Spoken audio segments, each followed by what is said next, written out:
Hey, Vaknin, you tell me, it is not true that the narcissist invariably devalues and discards his intimate partner. My grandfather was a rank prime narcissist, and my grandmother drove her wheelchair away and left him after 46 years of marriage. Yes, I have a video here dedicated to the island of stability. The narcissist has an island of stability surrounded by an ocean of chaos. The island of stability could be the narcissist's marriage. He remains married to the same woman for 5 ornery, difficult decades. At the same time, he changes 263 jobs. Or he persists, works in the same company for 52 years, becomes the chief executive officer, and at the same time divorces and marries 6 times. So there's an island of stability and an ocean of chaos. This would explain such long-term stable marriages. But what about separation individuation? What about devalue and discard? In such extremely long marriages, there's no hint of this, you say. And you would be wrong, of course. The narcissist always, read my lips, always devalues and discards his intimate partner. The devalue and discard can occur, and sometimes does happen, in long-term stable relationships. So in such a 50-year-long relationship, we would have 25 incidents or 25 cycles of devaluation and discard. It is just that the partner, the intimate partner, refuses to walk away.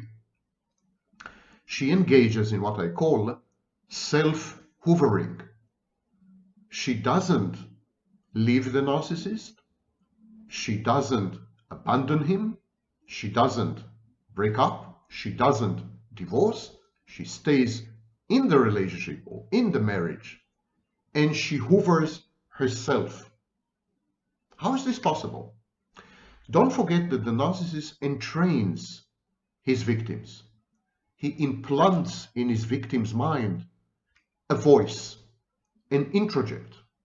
The narcissist creates an internal object in the victim's mind that stands in for the narcissist, represents the narcissist. Even when the narcissist is long gone physically, the introject, the narcissist's voice, is still there inside the victim's mind, nagging, cajoling, criticizing, humiliating, shaming, manipulating, etc. When the narcissist devalues and discards an intimate partner who refuses to walk away, who would not dream of breaking up, who is so trauma bonded that she cannot even conceive of living without the narcissist. When the devaluation and discard occur in such a relationship, the victim hoovers herself. The narcissist introject, the voice of the narcissist inside the victim's mind, hoovers her. She re-idealizes herself through the narcissist's voice in her head. She has no need for the narcissist out there. The narcissist out there, her long-term husband or long-term partner, is devaluing her, is discarding her, is abusing her, is pushing her away, is shaming and humiliating her, is cheating on her, is doing everything he can to get rid of her and separate and individuate, and in his mind, he is separating and individuating, if necessary, by maintaining parallel relationships with other intimate partners. But the trauma-bonded, codependent intimate partner in such long-term relationships, she refuses to be discarded. What she does, she disengages from the actual narcissist, and she refers to the internal voice of the narcissist in her mind. And that introject, that internal voice, re-idealizes her and hoovers her, and she is ready to continue in the relationship. So, self-hoovering is a trauma bonding response, and it allows the narcissist's long-suffering intimate partner to remain in the relationship despite having been clearly and abundantly discarded and devalued. It's a habituated, automated, internalized, introjected self-hoovering. The narcissist's voice, the introject that represents the narcissist in the victim's mind, is a proxy, the proxy of the narcissist, the long arm of the narcissist, the fifth column of the narcissist mole in the victim's mind. And it does the hoovering. All phases, re-idealization, love bombing, they all take place inside the victim's mind, and they have no complement, no correspondence to anything that's happening in the outside. In this sense, it's a narcissistic defense. The devalue and discard create extreme narcissistic injury and sometimes narcissistic modification, even in victims who are not narcissists. And then they react with a narcissistic defense. They snapshot the narcissist and they have an internal dialogue with the introjected narcissist, with the voice inside their head. They continue the relationship with a representation of the narcissist in their mind. And this relationship goes through the entire cycle: love bombing, idealization, shared fantasy, and so on and so forth. At some point, having been devalued and discarded, the trauma bonding is so extreme and the victim is so traumatized that she actually loses touch with reality. She disengages from the world.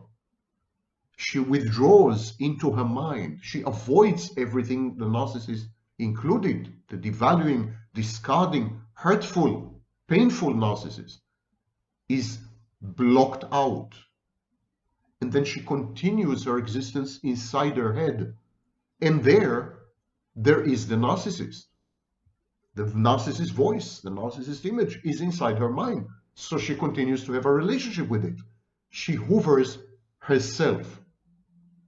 Now, self-hoovering is part and parcel of the narcissist entraining, conditioning, hall of mirrors, and so on and so forth. The narcissist relies on the victim's self-hoovering. Even in classical hoovering, there is an element of self-hoovering.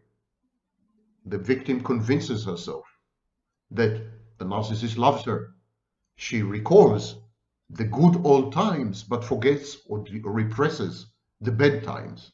These are forms of self-hoovering. There are ways to resolve cognitive dissonance. I love him, but he is abusive. How can I reconcile this? Well, I will falsify reality. I will live inside my head. And there, I will arrange things as they should be and should have been. I will continue the shared fantasy. I will feel idealized and loved.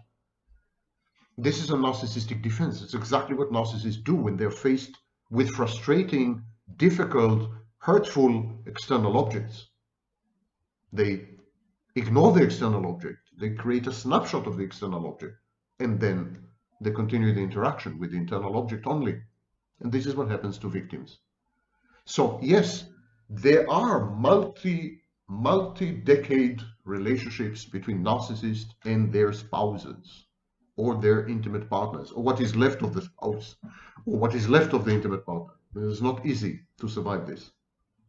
It's the equivalent of a concentration camp. So, but these very, very, very long relationships, again, cater to the narcissist's need to have an island of stability on the one hand, and are predicated and premised on, they are founded on the victim's self-deception, introjection defense, snapshotting, narcissistic defenses, and so on and so forth. Fortunately, self-hoovering can be unlearned. Can be unlearned. I repeat this. Narcissism cannot be unlearned. And this leads us to the topic of today's video. Is narcissism trauma, post-traumatic condition, or is it role play? If it's role play, it can be unlearned. And there are indications that some behaviors can be unlearned. If it's a post-traumatic response, we have a bigger problem, Houston. Now, one last comment before we go into the video itself. People tell me, you advocate no contact, and then in the last video you said that during the hoovering phase, you should get in touch with the narcissist. You should be in contact. And people tell me, you didn't invent no contact. My grandma walked out on my grandpa. No contact is not about walking out on someone. That is not no contact. That is breaking up. No contact is a set of 27 highly nuanced strategies, and I encourage you to watch the relevant video on my channel. And I did come up with these strategies in 1995, and for 10 years I suffered for it, because most psychologists and therapists said that it's nonsense and it's bad and it's counterproductive and it should never become the mainstream, and so on and so forth. But remember, no contact doesn't mean no communication with the narcissist. You can have no contact with the narcissist even as you are communicating with him via third parties, for example, lawyers. So call it, study what is the real no contact. It's not a rule, it's 27 strategies. Now, one of the strategies has to do with hoovering. And during the hoovering phase, you should communicate to the narcissist once and once only your boundaries. You should do it firmly but not aggressively, and preferably do it through the services, good services for third party, a therapist, a lawyer, an accountant, if necessary, the police. I hope I made this clear. There's a link to my video on no contact. If you want to really grasp what is no contact, you must watch this video, because everything else online is again a caricature of the real thing. And now let's proceed to today's topic. What the heck is narcissism? Is it a response to extreme trauma and abuse in early childhood that has deformed the brain to the point that it can no longer be reversed, even with neuroplasticity? Or is it play acting, thespian, role play? Is narcissism a choice, or is it something constitutional? Well, I'm about to answer. Stay tuned.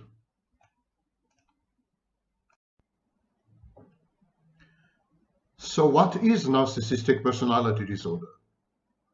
Is it role play? Is it a choice? Or is it a post-traumatic condition beyond the ken and reach of the narcissist, beyond his ability to gain control over it? Is it a reaction to life's tribulations, abuse and trauma in early childhood, rejection by peers, other circumstances and environments which were not conducive to personal growth and development, which were traumatizing?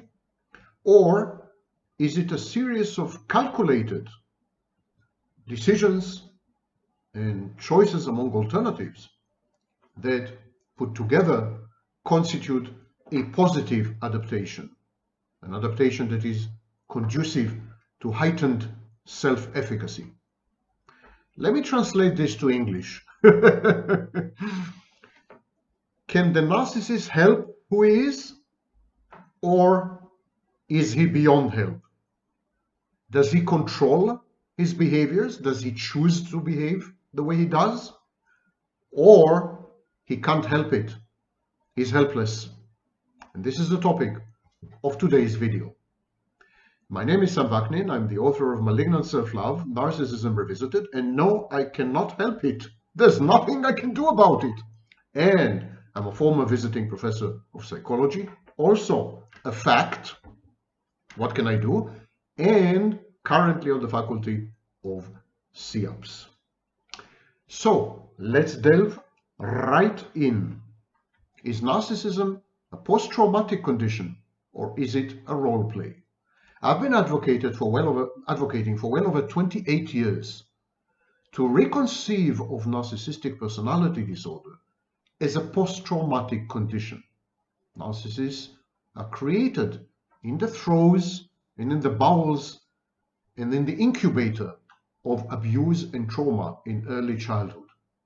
The narcissism, pathological narcissism, is a response to these unfortunate, adverse childhood experiences.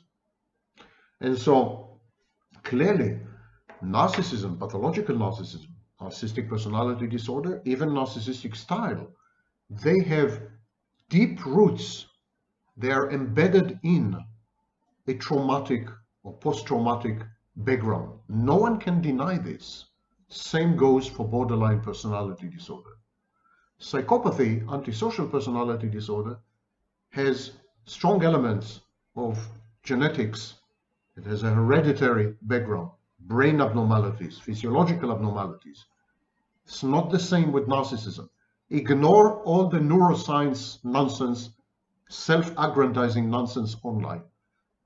As of this minute, there are no serious, rigorous studies that connect pathological narcissism to any brain abnormality and physiological abnormality, period. The studies that exist are risible. They are shameful, and definitely they do not justify the grandiloquent claims of narcissistic neuroscientists, I'm sorry to say, online and offline. So, narcissism is a reaction to childhood abuse and trauma. It's a defensive reaction. It's a way to fend off shame and hurt that are life-threatening. No one can deny this, and no one does. Actually, I'm not aware of anyone in the literature who does. In the serious literature, mind you. But it's also a role play. We know that it is a role play because in certain settings, the narcissist's behavior or set of behaviors changes dramatically. The narcissist is unrecognizable in prison, in the army, in a hospital. In these settings known as total institutions, the narcissist is kind, empathic, supportive, helpful, attentive, compassionate, and empathic. Yes, believe it or not. I've seen it with my own eyes. I've been to the army, and I've been to prison, and I've been to a hospital. And I've witnessed firsthand how narcissists are transformed overnight. They shed, like a snake shedding its skin, they shed their narcissistic overlay, the set of behaviors and to some extent traits that define them as narcissists in the outside. In this sense, clinically speaking, narcissists who are in total institutions, as inmates, as patients, as soldiers, can no longer be diagnosed with narcissistic personality disorder. It's as if they have lost the diagnosis. We also know that in therapy, there are several treatment modalities, most notably EMDR, schema therapy, to some extent DBT when it applies to comorbid borderlines and narcissists, and even CBT. These therapies are successful at modifying narcissistic behaviors. They reduce, sometimes dramatically, the frequency and manifestations of antisocial and abrasive behaviors of the narcissist. Narcissist becomes more pleasant, more sociable, kinder, nicer, more attentive, to some extent more empathic. So therapy does this to narcissists. They shed their behavioral coat. And so can we say, therefore, that narcissism is a role play? That narcissists make choices when they are not in prison, they're narcissists. When they are in prison, they're not narcissists. This sounds a lot like a choice. When they are in the army, they're not narcissists. They leave the army, they're discharged, they become narcissists again. When they're in therapy, they modify their behaviors unrecognizably, and then out of therapy for 3-4 years, they become narcissists again. What's going on here? This reversion to narcissism, this remission, this relapse. Is narcissism more like alcoholism? I, for one, believe that alcoholism and drug abuse are not diseases. They cause diseases of the brain, but they are not diseases. They're choices. So, is narcissism the same? Is it a choice? Well, here's the surprising answer. Narcissism is both a post-traumatic condition about which the narcissist can do nothing. The narcissist is helpless in the face of his own post-trauma. So it's both a post-traumatic condition and a choice-based role play. Both. But each of these characteristics applies to a different set of parameters. For example, the narcissist's grandiosity, the cognitive distortion that divorces the narcissist from reality, shields the narcissist within a delusional bubble, reframes and falsifies information that tries to penetrate the narcissist's defensive firewalls. Grandiosity, this cognitive distortion, is not something that the narcissist chooses, nor can he modify it. There's nothing he can do about it. It's who the narcissist is. All types of narcissists, overt, covert, they're all grandiose. So, by the way, are borderlines and psychopaths. So, grandiosity is a fixture. It's there to stay, and there's nothing you can do about it. Cold therapy, the treatment modality that I've developed, to some extent, ameliorates grandiosity and gets rid of the need for narcissistic supply. But that's the extent of it. Otherwise, grandiosity is there to stay. Take another feature, shared fantasy. The fantasy defense writ large and gone awry. That is there to stay. That is an attribute of the narcissist. That is a dimension of the narcissist that is always there and will always be there to the day the narcissist dies, and probably in the afterlife as well. Narcissists relate to other people and to the environment via shared fantasies. These are fixtures. It's fixed. Nothing can be done about it. Period. Get it through your head. There's nothing to be done. Again, with the exception of cold therapy and grandiosities, nothing can be done. But on the other hand, the way these fixtures are expressed, the way these attributes manifest, this is acquired. This is the role play. The narcissist is grandiose. Grandiosity defines the narcissist. It's at the core of narcissism. It's a cognitive distortion that collaborates or colludes with the narcissist's fantasy defense. And this is the narcissist. The narcissist's narcissism is who he is. It's his quiddity. It's his essence. You can't get rid of the narcissism more than you can get rid of the narcissist. So, but the way the grandiosity is expressed, the way the fantasy manifests, the way the narcissist communicates these to other people, to his human environment, the way he leverages them to manipulate and to accomplish goals, especially narcissistic supply. All these are idiosyncratic. In other words, all these manifestations and expressions and behavioral translation of the fixtures of the narcissist's mind. All these are role play. They do involve choices and decisions. The narcissist can express his grandiosity one way, and he can express it another way. He can be contemptuous, and he can be benevolent, altruistic, prosocial, communal. He can be aversive, and he can be abrasive. He can be extroverted, can be introverted. All these are choices. All these are role plays. All this is play acting. All this is theater, thespian. It's not real. It's a veneer. It's a coat of arms.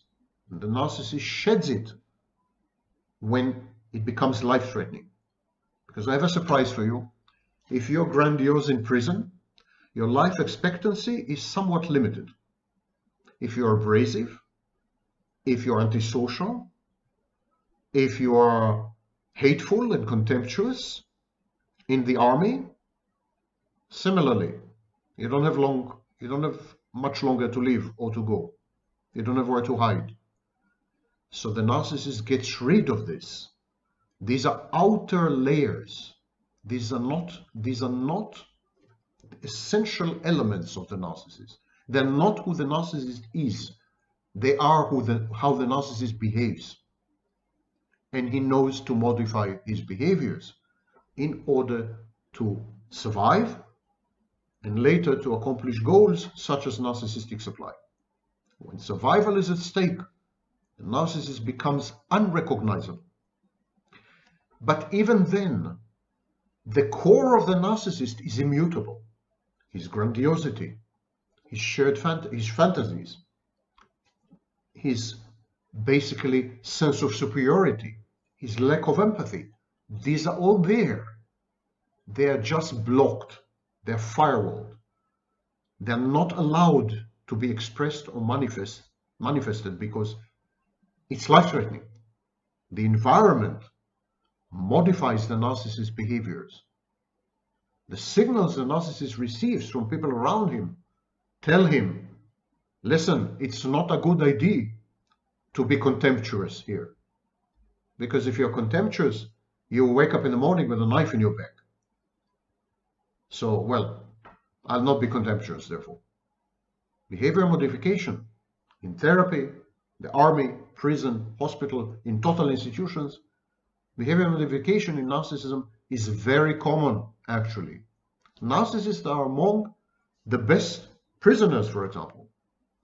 The example prisoners to be emulated and so on. Because of this inordinate control of their behavior.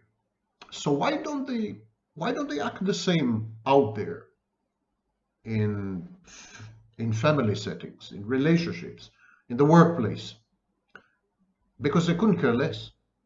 Because the consequences are either reversible or meaningless or minor.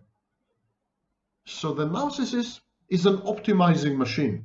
It's a calculating machine. He says to himself, I have to invest 5 units of effort in controlling my behavior, and the benefits I'm getting amount to 3 units. So I'm not going to control my behavior. But I have to invest 5 units of effort in controlling my behavior, or else I will die. Yeah, okay, I will control my behavior. It's calculation, simple calculation of risk to reward and benefit ratios. Now, we must distinguish between traits, behaviors, and roles. These are 3 separate issues. While the narcissist cannot control most of his traits, not all of them, most. And when I say he, it's a she. When I say she, it's a he. Gender pronouns are interchangeable. Half of all narcissists are women. Okay? The narcissist cannot control his traits, or most of his traits. Actually, he can control some of the traits, or at least the way that these traits are expressed or manifested. But grosso modo, the narcissist cannot control his traits. He can control his behaviors, and he definitely can control the role he plays. the role, the social role he chooses. So let's go one by one. Let's start with traits. We're going to use the APA dictionary, which is the most authoritative dictionary of psychology in the world. And let's define trait. Trait, an enduring personality characteristic. You notice? Enduring. That describes or determines an individual's behavior across a range of situations. In item response theory, an individual's level of competence on a certain task or aptitude measurement. So these are traits. The narcissist cannot modify most of the traits because they define him. He is his traits. His personality is comprised of these traits, but he can control behavior. How does a dictionary define behavior? Behavior is an organism's activities in response to external or internal stimuli, including objectively observable activities, introspectively observable activities, covert behavior, and non-conscious processes. Any action or function that can be objectively observed or measured in response to controlled stimuli. Historically, behaviorists contrasted objective behavior with mental activities, which were considered subjective and thus unsuitable for scientific study. So this is behavior. Clearly, behavior involves some form of self-control, some form of decision-making, some choices. Now, not 100%. Some behaviors are out of control. For example, impulsive behaviors, compulsive behaviors. They're out of control. If someone lacks impulse control, he is likely to act impulsively. If someone is a borderline and he goes or she goes through decompensation, she's likely to act out, and there's no control over the acting out. If someone is a narcissist and he's triggered or provoked, narcissistically injured or mortified, the behaviors that follow are almost automatic. So there is a realm of automatic behaviors, compulsive behaviors, for example, that cannot be controlled. Not really. Well, in therapy, you can learn techniques. For example, in dialectical behavioral therapy, you learn techniques to control some of these things, some of the impulses and so on. But by and large, behavior is much more controlled than traits. So overall, the narcissist is able to control most of his behaviors. Very few of his traits, most of his behaviors. In short, the narcissist, the psychopath less than the narcissist, but the narcissist especially, learns to internalize rather than externalize. An environment which is life-threatening, ominous, total, an environment which is punitive and so on, would encourage a narcissist to internalize his traits rather than externalize them, for example, via aggression. Externalizing behavior, internalizing behavior. Narcissists would become, clinically speaking, internalized, kind of covert. In effect, covert narcissists. So this is behavior. What about role? How does the APA dictionary define role? A coherent set of behaviors expected of an individual in a specific position within a group or social setting. Since the term is derived from the dramaturgical concept of role, the dialogue and actions assigned to each performer in a play, role theory suggests that individuals' actions are regulated by the part they play in the social setting rather than by their personal predilections or inclinations. Very important. I'm going to read it again. Listen well. It explains why narcissists change dramatically in different social settings or institutional settings. Listen again. Role theory suggests that individuals' actions are regulated by the part they play in the social setting rather than by their personal predilections or inclinations. When the behaviors associated with a particular role are poorly defined, role ambiguity may occur. When group members occupy two or more roles, that call for incompatible behaviors, the result may be role conflict. And we will go into it in another video. We will discuss role theory. But it explains the narcissist's amazing transformation in various settings, like a chameleon. Now, many traits, most behaviors, and all roles are acquired. What does it mean, acquired? The dictionary again. A response, behavior, ID, or information that has been learned or developed on the basis of specific forms of experience. So we have, for example, learned helplessness. You learn to be helpless throughout life. You learn to be dependent. You learn to be narcissist. Narcissism on the behavioral level and the role level is acquired. It's learned. The trauma response is there. It's the foundation. The trauma created or generated the defenses, the fantasy defense. The trauma distorted cognition, grandiosity. The trauma divorced the child from reality in order to avoid hurt and shame. Impaired reality testing. These things are never going to go away. They're never going to go away. But the way they manifest, the way they're expressed, the way they're translated into behaviors and roles, this is acquired. It's an acquired characteristic, structural or functional characteristic or psychological feature, trait or behavior of an organism that arises from experience or through interactions with the environment, rather than resulting primarily from genetic or historical or psychological factors. So this is acquired character. I hope I clarified. There's going to be another video on role theory in which I will delve much deeper to all this. And now go and act your role in your social setting. Just remember, behave yourself.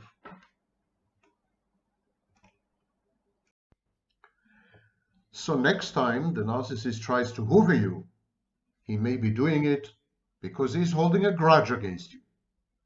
How could you tell the difference? First of all, resist hoovering in any case. It's a bad idea to team up again with the narcissist. No contact is the only solution. But if you are wondering, intellectually speaking, what's the difference between real hoover, when the narcissist is trying to re-idealize you and match you with the object, with the internal object inside his head? This is real hoover. Narcissist wants you again in his life.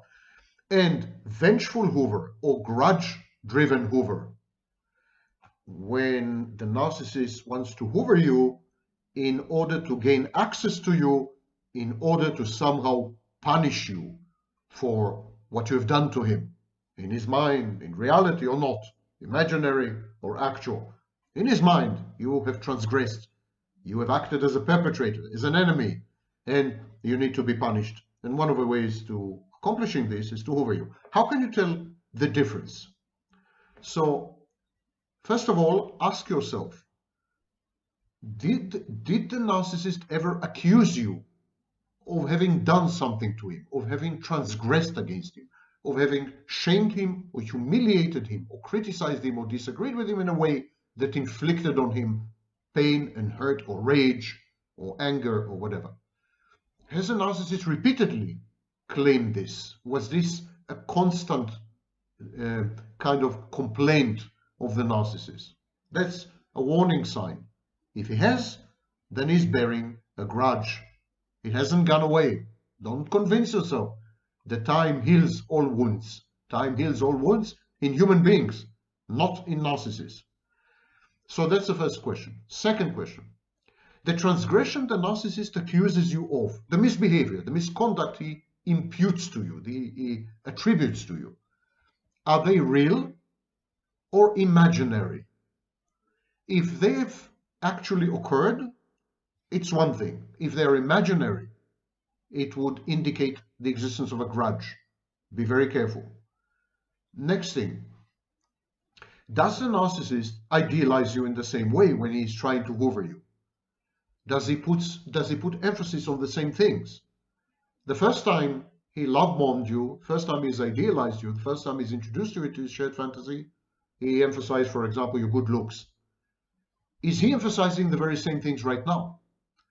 If he is not, it's an indication of the existence of a grudge, an attempt to change his perception of you and consequently his perception of himself. The next thing, does the narcissist insist that he must win, he can't lose, he can't be outwitted, he is always right with you regarding a specific case? So the narcissist homes in on a specific event, specific argument, specific fight, specific public shaming, specific something, and then he insists that he must rectify the situation because he can't lose. He insists that he hasn't been outwitted, he was just biding his time. He insists that he has been right and you have been wrong. If he keeps emphasizing this, he's trying to reconstruct his grandiosity by hoovering you. Stay away. It means he is holding a grudge. Next, is he righteous? Is he being sanctimonious and righteously indignant about it? Is he rigid? He won't consider any other point of view. Does he claim to have suffered a moral injury? Does he say or insist that he has attained the high moral ground while you have acted in a manner which is immoral and unethical? Does he try to blame you? Does he want you to own the blame? Does he insist that what you've done to him has caused such injury that it's irreversible, cannot be solved, cannot be healed, cannot be treated? These are signs of a major grudge. Is he trying to restore justice in his own mind and equity? Does he ask you or demand for some kind of confession, reparation, restitution, making amends? Does he insist that you should alter his behavior, spoil him, cater to his needs, act obsequious and submissive, obey him in every way, shape, or form, because you owe it to him? Having transgressed against him, you now have to prove yourself. These are all signs of a grudge. Is the narcissist being punitive, vengeful? Does he seek vindication from you? Does he overtly and openly punish you in a variety of ways? Silent treatment, verbal abuse, I don't know. Is he trying to reassert control? Does he begin to micromanage you? Does he inject himself into every area of his life? Is he trying to isolate you? Does it amount to coercive control? Tries to control your finances, going out, and so on. Coercive control is a major sign of a grudge. Does he demand that you modify your behavior? Does he ask or insist on guarantees that you will never ever offend him, insult him, transgress against him, criticize him, disagree with him, humiliate him in public or in private, argue with him, and so on? Never ever. These are taboos, not allowed, no-nos in the relationship. Is he trying, therefore, to deter you and modify your behaviors? Does he try to demonstrate to you how strong he is, how resilient he is, how invulnerable he is? These are all signs of a grudge. Does he claim that what you've done to him has borne severe consequences, was part of a pattern, was inexcusable, immoral, gratuitous, mean, nasty, cruel? Does he pose as a victim and claims that he has suffered much more than you have gained? Your actions have been disproportional. Does he ruminate and obsess about his victimhood status and how you have victimized him and abused him? In all these cases, cut your losses, walk away. This is not hoovering. This is an attempt to reintroduce you into the fantastic space in order to inflict punishment and vengeance upon you. Don't let him. No contact.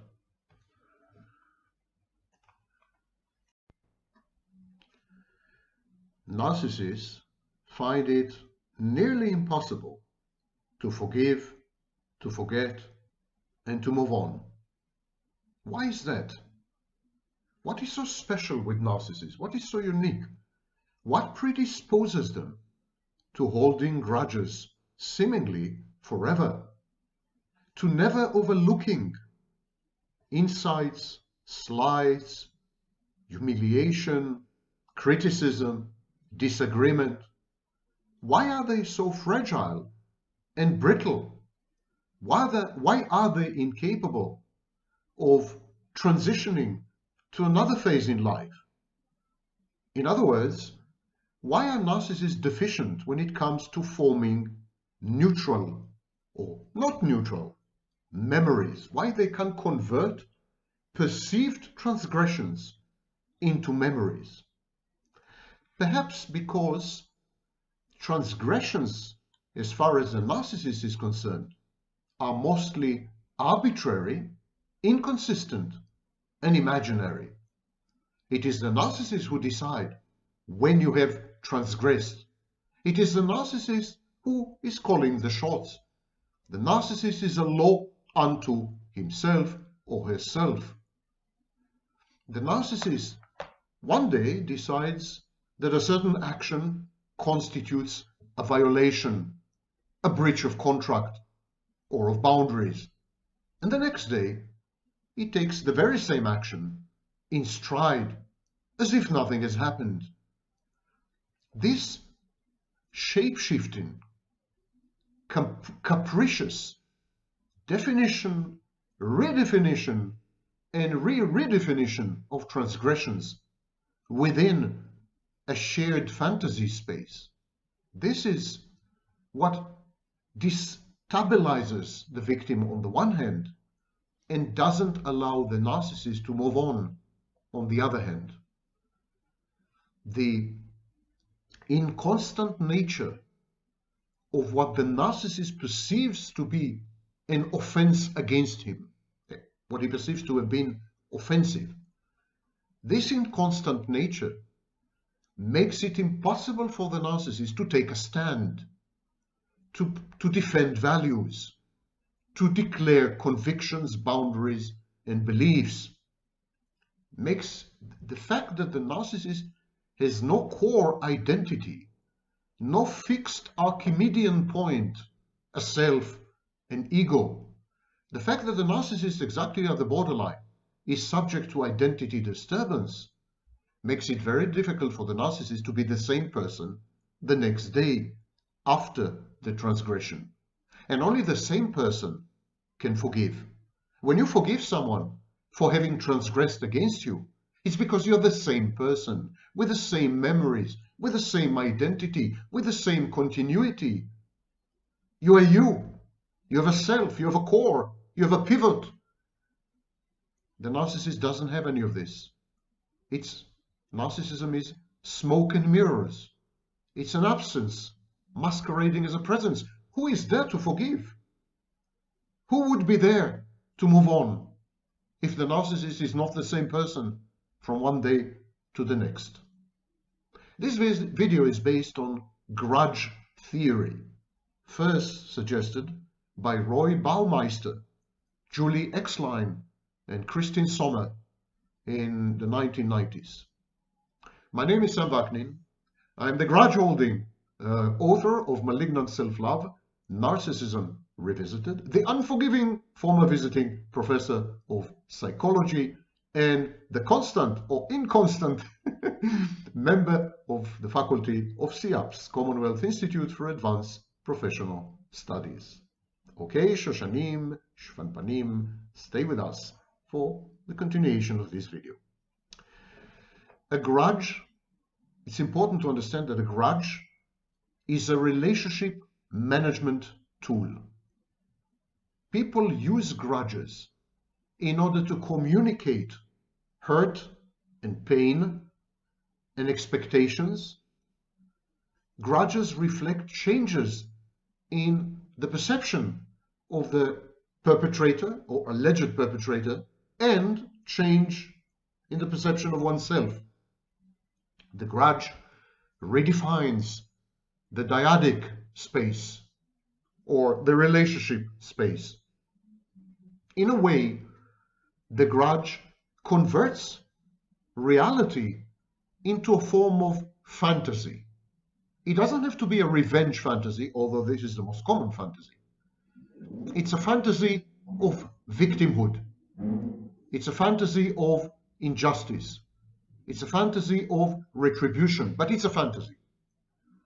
It is the use of fantasy in the form of a grudge to redefine the role of the perpetrator, the role of oneself within a relationship that either continues or is no more. So it's a management tool. It serves to terminate the relationship. It serves to perpetuate the relationship under new terms and conditions, redefine the relationship. But in any case, it's a relationship management tool. In other words, a grudge is relational. It's never individual. You cannot hold a grudge in empty space, deep space. You have to hold a grudge against someone. The minute you hold a grudge against someone, you're in a relationship with that someone, if only in your imagination and your mind. That someone has occupied your mind. The grudge is a way to obtain internal closure, to communicate your offense and hurt to the perpetrator, to force the perpetrator, at least again in the imaginary space between your two ears, to force the perpetrator to make amends.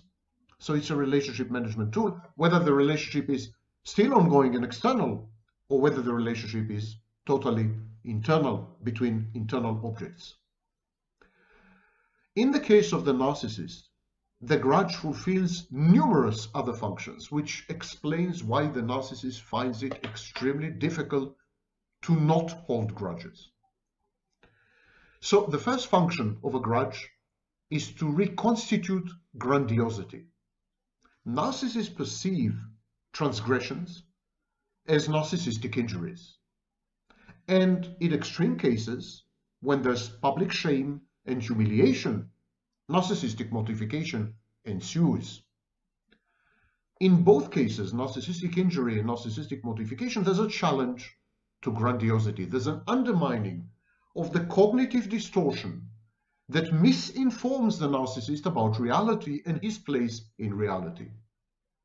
A cognitive distortion that allows the narcissist to maintain an inflated, fantastic, outlandish sense of self, or substitute sense of self, known as the false self.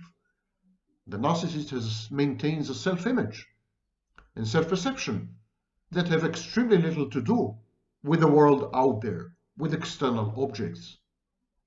The narcissist is hell-bent on maintaining, preserving, protecting, defending, and perpetuating a narrative which casts him in the role of God. He is godlike within this narrative. So any infringement, any impingement, any breach, any challenge that somehow dares to hint that the narcissist's grandiosity is misconstrued or perhaps fantastic or perhaps counterfactual, this results in narcissistic injury. And the narcissist then desperately needs to reconstitute his or her grandiosity. Two elements especially. Omnipotence, being all-powerful. The narcissist is unable to countenance loss. There's an inadmissibility of losing or of being or having been outwitted. The narcissist is the cleverest, the smartest, the sharpest, the most cunning, the most super hyper intelligent, therefore never gullible, never naive, never anyone's fool. He can never be outwitted, and he can never lose a match. Narcissists perceive the world in terms of an ongoing battle, a warfare, urban warfare zone. And so losing would be to acknowledge the narcissist's inferiority, however localized and limited in time, but still inferiority. Gods don't lose. Gods are never outwitted. well, modern gods in Greek mythology and Indian mythology, that's not true. That doesn't apply. But modern gods, Yahweh in the Bible, Allah, these modern gods are highly grandiose and highly narcissistic, and they are never outwitted, and they never lose, and they're omnipotent, and they're omniscient, and so on and so forth. Subjects for the narcissist emulation. And so the narcissist needs, in the wake of a transgression, the narcissist needs to re-establish his sense of omnipotence. He needs to prove to himself that he hasn't lost, that he hasn't been vanquished, that he hasn't been outwitted, that he is still the smartest, that he's still a winner, not a loser. And the second element in grandiosity that has to be reconfirmed is omniscience, or more precisely, omniscient infallibility. The narcissist is always right. He's never wrong. And so, having been transgressed against usually implies some kind of poor judgment, making friends with the wrong person who has proven to be a snake in the grass and a fake friend, getting married with the wrong spouse who emerged as a borderline or a covert narcissist. At any rate, there's poor judgment involved. And poor judgment is the antithesis, the antonym of omniscience. You can't be omniscient, you can't be all-knowing and have poor judgment, because if you know everything, you're never wrong, and if you're never wrong, your judgment is always right. Being always right is critical to the narcissist. So any injury, any transgression, any hurt, they're all indicative that he is not omniscient, and he has to somehow restore the balance, recalibrate the scales, and settle the accounts. Hence the grudge. Now this is all embedded in righteous indignation, a kind of self-imputed moral injury. Narcissist always assumes, especially covert narcissists, always assume the high moral ground. They cast life, they view life as a kind of morality play, good against evil, with the narcissist, of course, the epitome and reification of the good, and everyone else is evil. It's a splitting mechanism, a primitive splitting mechanism. Narcissists are all bad, victims are all good, or narcissists are all good, victims are all bad, and so on and so forth. So there's righteous indignation involved. And it's righteous indignation which is anancastic. In other words, it's a kind of righteous indignation, kind of ostentatious morality, a kind of virtue signaling that is subject to very rigid laws and regulations and rules and norms and mores. This rigidity is known as anancastia. It's a trait domain. And anancastia is perfectionism, which is basically obsessive compulsive, and this perfectionism adheres to some rigid sets of rules. So it's like being very stringent, very strict, very, very unforgiving. Grudges are the outcomes of these alleged moral injuries. The narcissist becomes invested in this morality play as the good guy or the good girl. He seeks to apportion blame, to allocate blame, to establish who is guilty, to force the other party to admit, to confess, to accept responsibility. Underneath it all, there's the hidden assumption that harm and damage and transgressions are irreversible. Like you cannot undo the transgression. As far as a narcissist is concerned, there's zero tolerance. One strike and you're out. Having infringed or challenged or undermined the narcissist's grandiosity in any way, shape or form, privately or in public, you're out. You're out because the harm you've done, the damage you've inflicted are irreversible, and therefore, by definition, unforgettable, unforgivable, morally wrong. And the narcissist has an obligation, an ethical obligation, to restore the moral balance of the entire universe, in effect. It's a cosmic task, a cosmic assignment. It involves, of course, restorative justice, equity, reparations, restitution, making amends. The narcissist wishes to see the transgressor, wishes to witness the transgressor humiliated, confessing, begging, crying, supplicating. So there needs to be a symbolic but yet conspicuous and ostentatious and totally visible act of remorse and regret on behalf of the transgressor. The transgressor needs to offer restitution, reparations and amends, only to be rejected by the narcissist, because the narcissist is not interested in restitution. The narcissist is interested in retribution. But still, it's great fun to witness your enemy kowtowing, begging, supplicating, crying, and so on.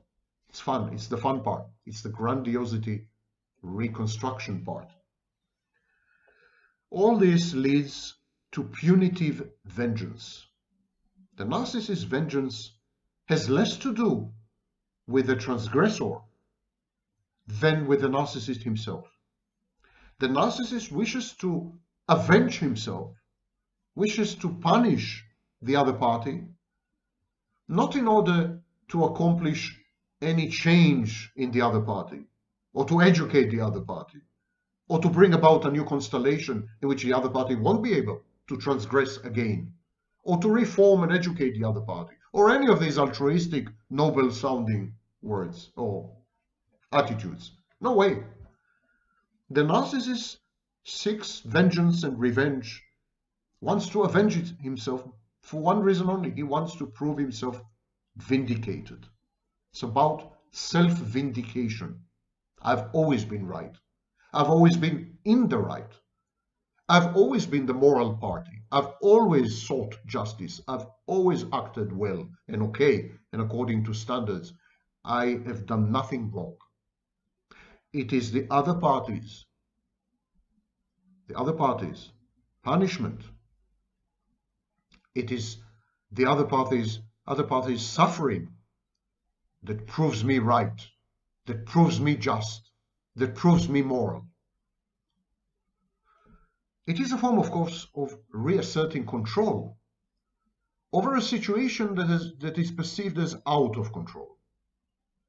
The narcissist creates a shared fantasy and introduces other people into the shared fantasy. Friends, family, spouses, girlfriends, boyfriends, his own children, colleagues, bosses, everyone is somehow embedded and incorporated and assigned roles within a shared fantasy. And it's a script.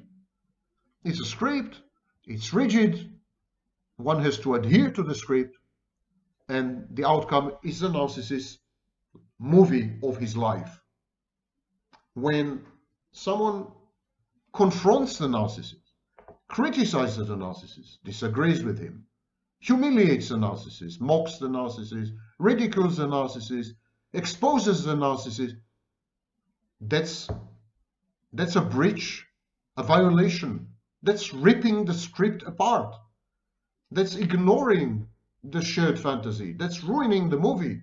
It's unforgivable. And the narcissist has a panic attack. He reacts with an extreme anxiety known as panic. And he tries to reassert control. He tries to reestablish the set, the movie set. He tries to reintroduce the actors into their appropriate location in the script, appropriate role in the script. He tries to reimpose the script somehow.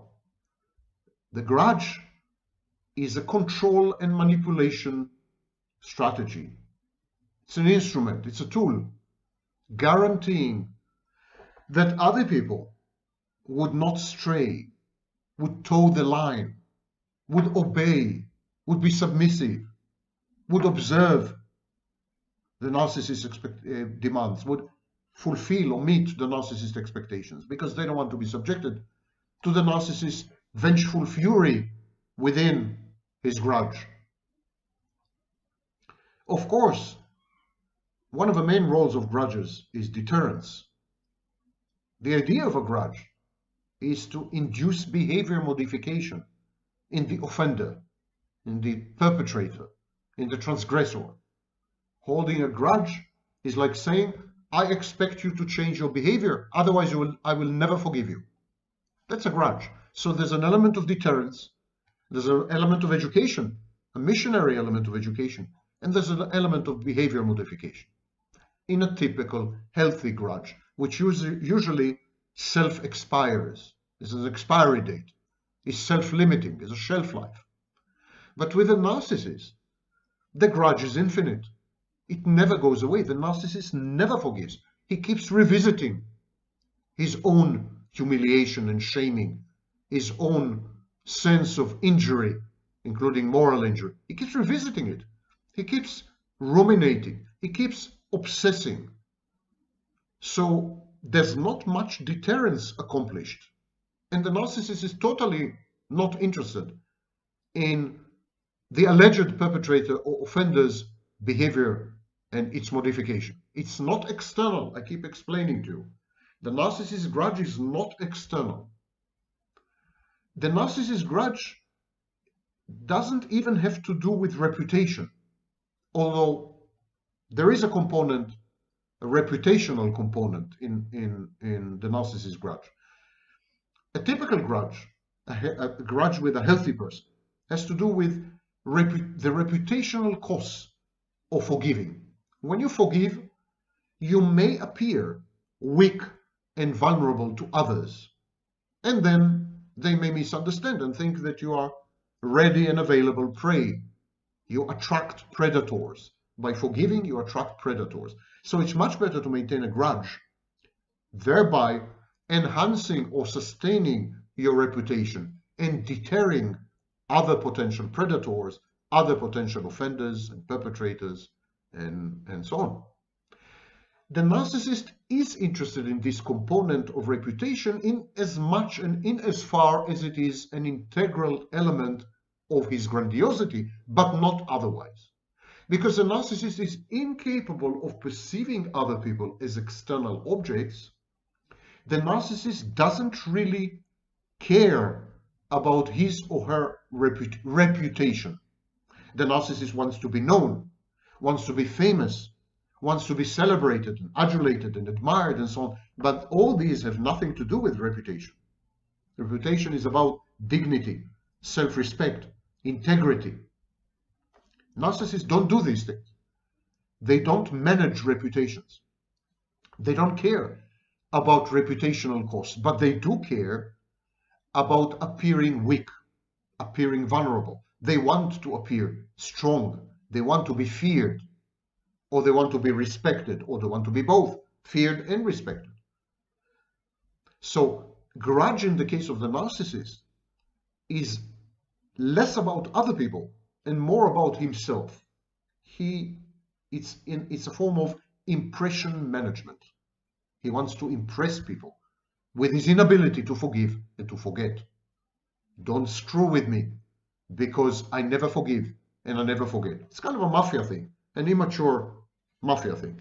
Mafias are generally immature. There's a lot of infantilism among organized crime. Now, one last comment. Those of you who have watched, were unfortunate enough to watch my videos about narcissistic mortification. One of the solutions to narcissistic mortification is known as the external solution. Just to remind you, narcissistic mortification is when the narcissist is shamed in public in front of meaningful others or significant others. That creates a kind of snowball effect, and decompensation and total disintegration of the narcissist personality, and so on and so forth. I will not go into this. Please watch my videos on modification. There are two solutions to modification. One of them is known as the external solution, blaming others, assigning guilt to others, saying other people are evil, other people are malicious, other people have conspired against me. It's a bit of a paranoid solution, but not entirely. So the external solution to narcissistic modification demands or requires the perpetuation and nourishment of an eternal grudge. Or because other people, there's a mechanism of splitting. Other people are evil. Other people with malevolent, malign intent have conspired against me to humiliate me in public and so on and so forth. I can never forgive these people because this is their essence. Their wickedness is who they are. How can I forgive them? It would be an irrational thing to do, to forgive them. And within the external solution to narcissistic modification, the narcissist generates or creates a narrative whereby he is the victim. It's a victimhood narrative. He is the victim of people who are unscrupulous, callous, ruthless, in other words, psychopathic. The narcissist emphasizes the severe consequences the modification has had. He insists that it's a part of a pattern. People have been conspiring against him all the time, and especially these people, this wicked lot. He claims that what has been done to him is inexcusable, immoral, gratuitous, unnecessarily mean, nasty, and cruel. He emphasizes that as a victim, he has lost much more than the perpetrator has gained. This is known as magnitude gap. And finally, he claims that what has been done to him has been disproportional. The victimhood stance of the narcissist is so crucial to the management of his own internal world, and I've explained it in numerous other videos, so crucial that he chooses to maintain long-term grudges, because these long-term grudges provide the proof, the evidence, and the justification for his self-perception as an eternal victim. A victim that is innocent, a victim that bears no responsibility or contribution to what has been done to him, didn't have it coming, and so on and so forth. Again, of course, we are dealing with a splitting mechanism. As you can see, the narcissist has excellent psychodynamic reasons, psychological reasons, to maintain a grudge, not to get rid of it, to, on the very contrary, nourish it, make it flourish and thrive, make it take over the personality, because a grudge is an organizing principle. A grudge makes sense of the narcissist's life. It explains to the narcissist what's happening to him and what has happened to him. It also puts the narcissist, places the narcissist firmly in the camp of good against evil. It fulfills so many functions. It allows the narcissist to constitute or reconstitute his grandiosity, exact revenge, payback, justice, equity, vindication, restoring a sense of control over his life. Too many good reasons to hold a grudge, and literally no reason to give up on the grudge. And this is why narcissists. So, have a grudgeless day, have fun, forgive, forget, and move on, unless, of course, you're a narcissist. Hoovering is one of the greatest mysteries in narcissism. Never mind who has done the dumping, who broke up with whom. The narcissist experiences, usually, narcissistic injury of some kind. Narcissists are incapable of experiencing emotions the way normal people do, healthy people do. They mislabel, they misinterpret emotions, including negative emotions, definitely positive ones. The breakup is translated in the narcissist's mind as a rejection, and in this sense the narcissist is very similar to the borderline. He perceives everything in terms of abandonment, in terms of rejection, in terms of humiliation. So the experience is unpleasant, even in the best of times, and especially with the narcissist. Why would he wish to revisit this trauma? Why would he reenact the failed relationship, basically? Because narcissists constantly reenact conflicts. Narcissists are engaged in reenacting early childhood conflicts with their biological mother, the mother of origin. This is known as the shared fantasy. And similarly, hoovering is a reenactment of the failed relationship with the usually crazy expectation of a different outcome.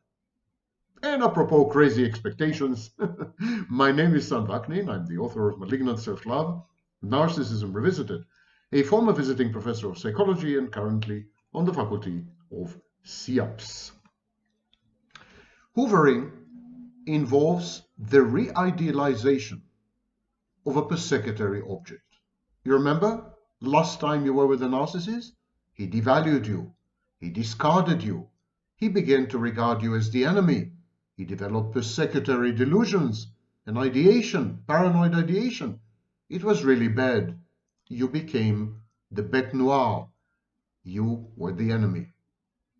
And then he got rid of you in order to reenact the separation individuation from his mother, and he failed. But what was left behind was the internal object that represented you in the narcissist's mind. Initially, this object has been idealized in the love bombing phase, and then the object has been devalued, painted and tainted with hues of hostility and enmity and animosity. So there, the narcissist is stuck with a persecutory object that used to be you, and this persecutory object is somehow minacious. It's a bit threatening. It's nagging. It's a constant reminder that the narcissist has failed and that he is not such a good judge of character as he considers himself to be. He is not godlike. He is not omniscient. In short, the persistence and survival of a persecutory object in the narcissist's mind is a constant engine of dissonance and anxiety. And to get rid of this dissonance and anxiety, there's only one way out: to re-idealize you. And so hoovering is driven by internal dynamics, not by external ones. Now, there are two ways to re-idealize the persecutory object. And again, to remind you, the persecutory object is the internal object in the narcissist's mind that represents you. In the last phase of the relationship, you became the enemy, the foe. And when you've left, when he discarded you or you dumped him, the persecutory object was left behind. The narcissist needs to re-idealize it in order to avoid dissonance and anxiety. And there are two ways of doing this. He can reacquire you. He can reintroduce you into a shared fantasy, and then he would be able to idealize you all over again. And the other option is to find someone else, not you, and then superimpose your internal object, or the internal object that represents you, your introject, to superimpose it on her.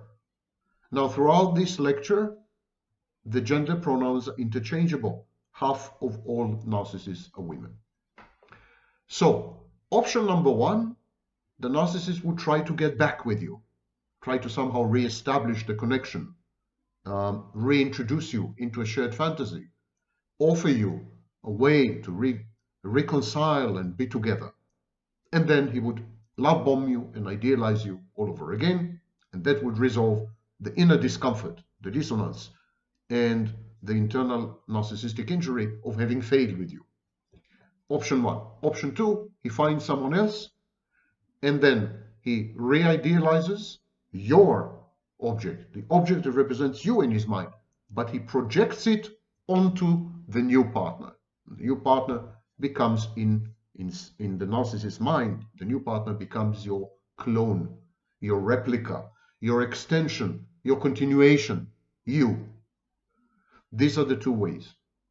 So the narcissist could re-idealize successive partners with a single internal object which used to be yours or which used to represent you. Or he could fetch you specifically in order to match you again with the internal object and be able to idealize it. All in all, it is an attempt to resume the disrupted shared fantasy. It's about the resumption of the shared fantasy. The shared fantasy has been disrupted owing to the narcissist's needs. The need to separate, the need to individuate, and the derivative needs to somehow get rid of you as a representative of the mother. Get rid of mother in a way. You were the maternal figure. Getting rid of you is as good as it gets when it comes to separation, individuation.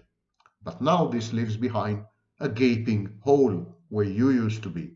And this is a very threatening hole. It's a vacuum or lacuna or emptiness that threatens the narcissist's precarious internal balance because it is the figure of an enemy within a Trojan horse, a fifth column. The narcissist needs to get rid of it by resuming the shared fantasy. This is also an attempt to establish object constancy based on introject constancy. Now, you remember that the narcissist has problems with object constancy. He has something called object inconstancy. Because he is unable to perceive the externality and separateness of other people, known as objects in psychology, because he's unable to do this, he's unable to maintain a constancy of these people in reality. He's unable to believe, if you wish, to convince himself somehow that these people will be there the next day. Instead, what the narcissist does, he compensates for this object inconstancy by creating stable, safe, permanent, perpetual introjects, internal objects that represent people in his life. But whereas people in his life can vanish, can abandon him, can separate from him, can run away, etc., the internal objects that represent these people in his mind can't do any of these things. He cannot be abandoned by these internal objects. They're safe. They become a kind of internal secure base. So hoovering is an attempt to match an external object which is inconstant, coming, going, an external object that has abandoned the narcissist, that has been discarded by the narcissist, that has dumped the narcissist, that has gone out of the narcissist's life and therefore cannot be trusted to be there. So there's an attempt to match this kind of external object with the internal object that used to represent this external object in the narcissist's mind. The internal object is still there, will always be there. It's stable, it's safe. So the narcissist tries to extend this stability, this sense of security, this determinacy. He tries to extend it onto the external object by matching the internal object, the introject, with the external object. And this is hoovering. And of course, time stands still in the narcissist's mind. The effort, the idea or the effort of bringing you together with your introject, kind of a marriage, a second marriage between you as an external object and the internal object that represents you in the narcissist's mind, this attempt to merge you somehow with the internal object occurs or happens at the exact point of the breakup. It's as if time stood still, as if the narcissist attempts to resume or renew the shared fantasy at the moment that it stopped, at the moment of the breakup, at the moment of the separation. It's as if no time has passed between the termination of the previous shared fantasy and the resumption of the new one. Even if 10 years have passed, as far as a narcissist is concerned, you're frozen in time because your introject is inside his mind and it hasn't changed. So the narcissist resumes, takes off where the previous shared fantasy has ended.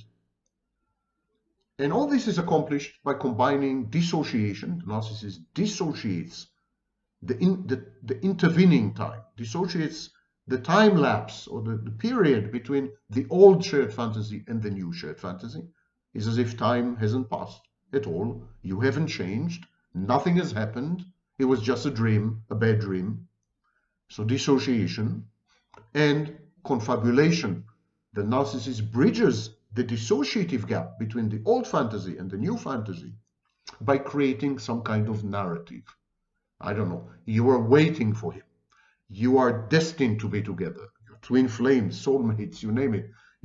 There's a narrative, there's a story that compels both of you to end up time and again within the same shared fantasy. If you take dissociation and combine it with confabulation, you get a time artifact. You get a kind of smooth transition between the past and the future without any present. So you broke up in 2020 and time stood still. And then in 2030, the narcissist picks up where you have ended in 2020 and pretends that nothing has happened between 2020 and 2030. Dissociation, confabulation. The object, you, is frozen in time because the narcissist interacts with the internal object in his mind, with the introject, with the avatar that represents you, never with you. So, what happens if and when the hoovering is successful? When you've been baited and trapped yet again in the new shared fantasy. First of all, the hoovering shared fantasy number 2.0, is unstable, as opposed to the first fantasy, the first shared fantasy, which had a goal, a direction, purpose, and orientation. The second shared fantasy doesn't.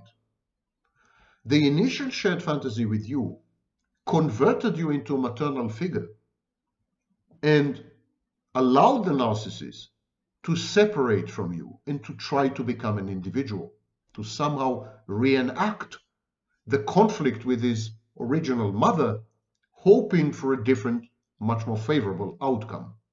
So the first shared fantasy is goal-oriented, dynamic. It had an endpoint and a beginning. It was a cohesive, coherent narrative, which invariably ends with a separation. The second shared fantasy, the successive shared fantasy, the hoovering, the shared fantasy generated by the hoovering attempt, has no goal and no purpose. It has lost its raison d'être. It is not about separation anymore, because the separation has been accomplished in the discard phase of the previous shared fantasy. When the narcissist has discarded you, or when you have dumped the narcissist, separation has been accomplished, mission accomplished. The second shared fantasy doesn't have separation as its goal, but unfortunately, it doesn't have anything else as its goal. The narcissist is lost, confused, discombobulated. He doesn't know where he's going with his shared fantasy, with his hoovering shared fantasy.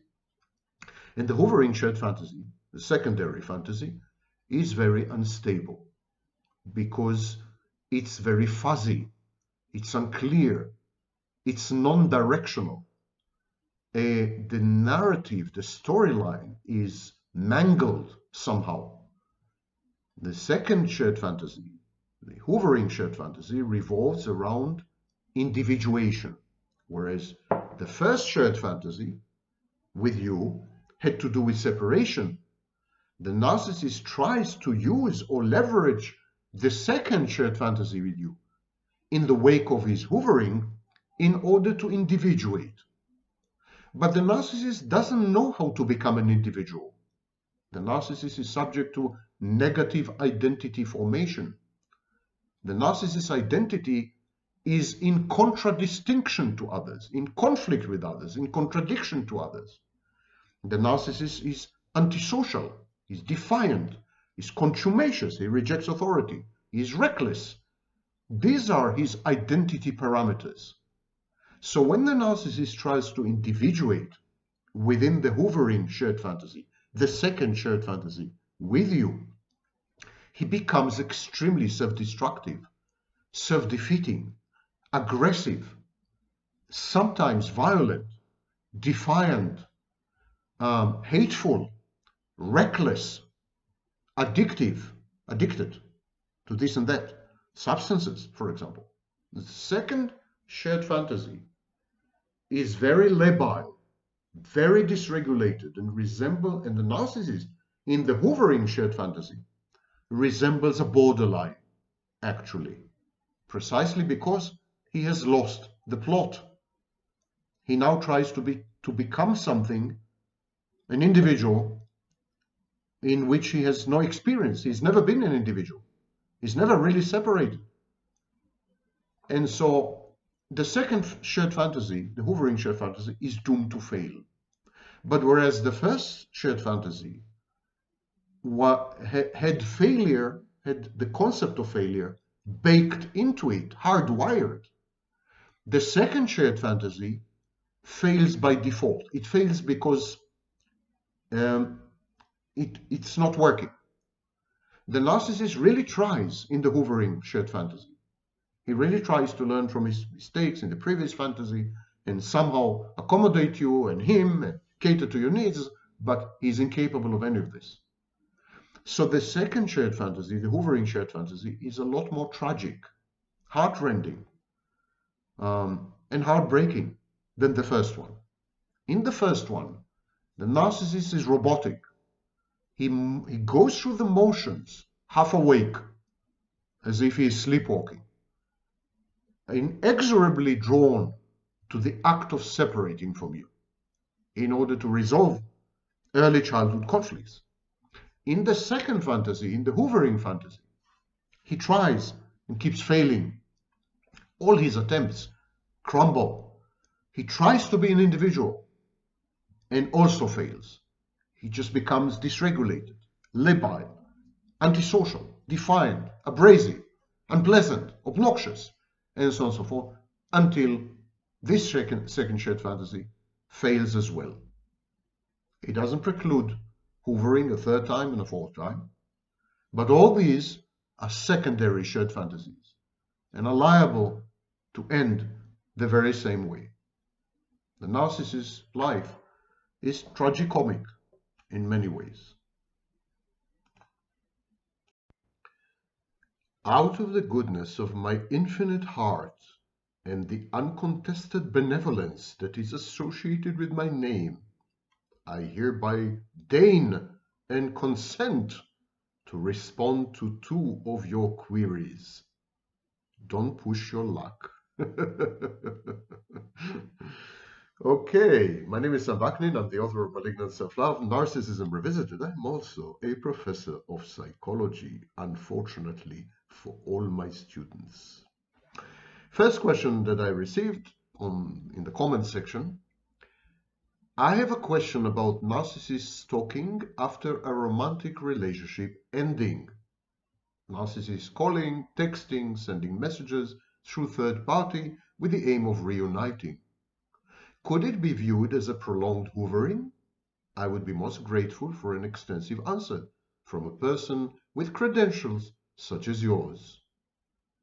Thank you. A little flattery will go a long way with me. Okay, Shoshanim, or Shoshan in this particular case. There is an abyss, a gulf, a huge difference between stalking and hoovering. One could even say that hoovering is the opposite of stalking. Yes, I know it sounds strange, because outwardly they look the same. In both cases, in stalking and hoovering, there's a person who is on your case, keeps calling, keeps messaging, keeps interfering in your life, keeps communicating with you via third parties, including flying monkeys, and so on and so forth. In both cases. In both cases, this attention is usually unwanted, not always, but usually unwanted. In hoovering, some people like it, but stalking is definitely unwanted. So what are the differences? Stalking is about control and sometimes about vengeance. It's a form of exerting or reasserting control over the one who got away. And then manipulating via fear and intimidation in order to create circumstances favorable to the attainment of some goal. The goal could be sex, the goal could be vengeance, but it's goal-oriented. Stalking in this sense is psychopathic. Hoovering is narcissistic. And like everything else about narcissism, it has to do with narcissistic supply. Hoovering is a form of co-idealization. Let me remind you what is co-idealization. Co-idealization is when the narcissist love bombs you, tells you that you're perfect, you could do no wrong, you're drop dead gorgeous, you are hyper intelligent, you're the best thing that has ever happened to him, you're a gift to humanity and definitely to him, etc., etc. So in this process of idealizing you, the narcissist is actually idealizing himself as well, because he is the owner, he owns you. He is the owner of an ideal object, which renders him ideal as well. It's like owning a flashy car or the latest smartphone, you know. It's a kind of status symbol. It says something about you. So idealization is always co-idealization. The narcissist idealizes you mostly in order to idealize himself. If you are super intelligent, what does it say about the narcissist? That he is your equal, or probably your superior, more intelligent than you, and therefore a genius. If you are drop dead gorgeous, it means the narcissist is irresistibly attractive, and so on and so forth. Co-idealization. Hoovering is an attempt to re-idealize you, to introduce again idealization into the relationship in order to re-idealize the narcissist. So, hoovering is about self-supply. The narcissist idealizes you or re-idealizes you, having discarded you, having devalued you, having mistreated you, having abused you, having fought you in court, having stalked you perhaps, having tortured you and tormented you and punished you and everything. It's as if nothing has happened, because narcissists don't have memory. You may recall, yes, there is severe problem with dissociation and memory gaps. They always start from zero. Every day is new. No credit is accumulated. No memories are there. So the narcissist approaches you as if there is a blank slate, no history, no egregious acts, no attempts to compromise you and ruin your life. Nothing. None of this has happened. He approaches you as innocently as the driven snow, and he asks you to be in a relation, to be in the shared fantasy. And he embarks immediately on re-idealizing you, thereby re-idealizing himself in relation to you. So as you see, this has nothing to do with stalking. It's not about control. It's not about any goal like sex or vengeance or money or whatever. It's not psychopathy. And it's not about you. Hoovering is not about you. Stalking is about you. Hoovering is not about you. Hoovering is about the narcissist. Okay, I think I've exhausted the subject, and the subject exhausted me, which forces me to move on to the next question. Why do female covert narcissists, why does she allow an awful amount of abuse from cerebral narcissists and other similar types, But when she's dating a normal non-narcissist, she is furious over innocent mistakes or minor mistakes. In other words, a double standard. When the covert narcissist is with a cerebral narcissist, or she allows the cerebral narcissist to abuse her egregiously, even extremely, and so on. But when she's with a normal guy, healthy, relatively healthy, definitely not a narcissist, she does the same to that person.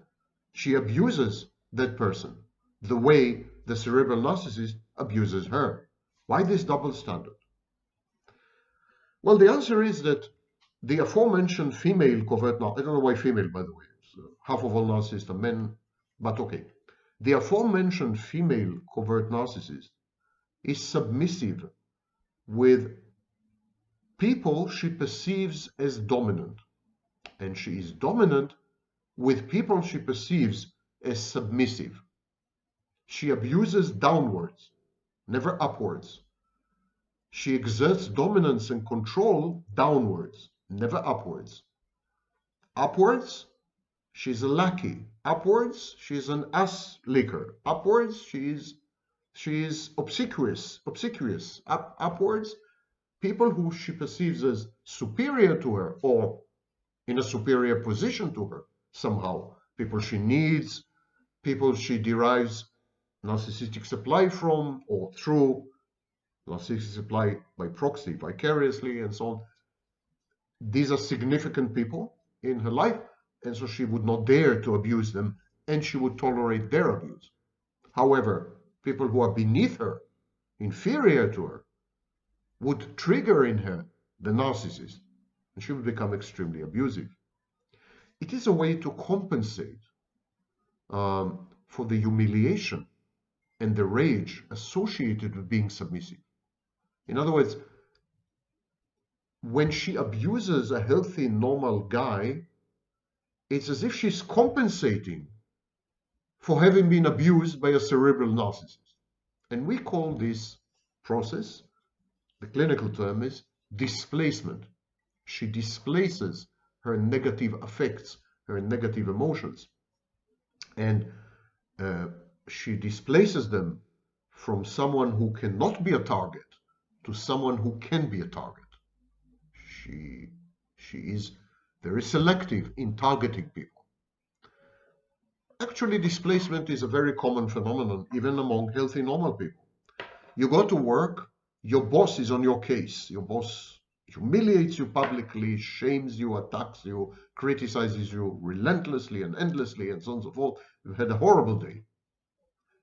But you can't shout at your boss. You can't demean or criticize your boss. You can't humiliate your boss unless you want to lose your job. So you bite your lips, you stand down, you accept, you're meek, you're weak, you're there, and you are the target of the boss's attentions, negative attentions, and you are like the dartboard. There's a bullseye on your back and everyone is shooting at it. So there's a lot of resentment, a lot of humiliation, a lot of shame, and a lot of rage or anger in you. But they're pent up. You cannot express them because the boss is not a legitimate target. The cost of counter-attacking the boss would be calamitous. You would lose your job and you really need it. So what you do, you go back home and you take it out on your wife or your children or the neighbor or some stranger. And that's called displacement. It happens a lot. And the question described the typical displacement in narcissism. Because all narcissists, not only covert, all narcissists displace negative affects. They rage at the wrong targets. They envy the wrong people. They always displace because they don't dare. They're cowards. They're bullies. Bullies are cowards. They don't dare to attack or to counterattack or to respond in kind to their own tormentors and so on. When they have a role model, for example, they would accept anything. When they have a boss or an authority figure which they are afraid of or respect or whatever, then they would tolerate anything and everything, and they would go home and they would take it out on the intimate partner. Or they would externalize aggression in some way. It could even push them to the point of becoming momentarily a psychopath. So this is the answer: displacement. Okay, as you see, narcissism is a delectable phenomenon, and I wish you all good recovery from this video.